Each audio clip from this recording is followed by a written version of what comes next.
राजसाहेबांनी सांगितलं की ज्या आपल्या आस्थापना आणि बँक आहेत आरबीआयच्या गाईडलाईननुसार इंग्लिश, हिंदी आणि ज्या प्रांतात तुमची बँक आहे तिथली भाषा तिथं वापरली गेली पाहिजे. येणाऱ्या तुमच्या खातेदाराशी तुम्ही त्या पद्धतीने संवाद साधला पाहिजे. आणि कोणी जर हिंदीचा आग्रह धरत असेल तर मराठीचा आमचा आग्रह आहे, येणाऱ्याशी मराठीत बोला सगळ्यांशी. जर महाराष्ट्रात आपली तर मराठीचा वापर करा जास्तीत जास्त सर. ते काय स्मरण ठोका द्यायची गरज पडणार नाही आम्हाला. एक मिनिट.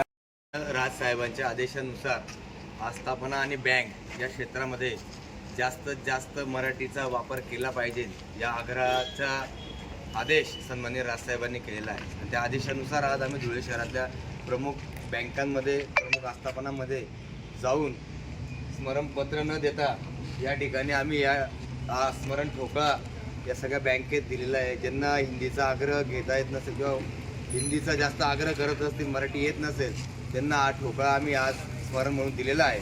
आणि आमची आग्रह आहे की जास्तीत जास्त बँकिंग व्यवहार किंवा आस्थापनामध्ये मराठी बोललं गेलं पाहिजे किंवा मराठी भाषेचा वापर केला पाहिजे.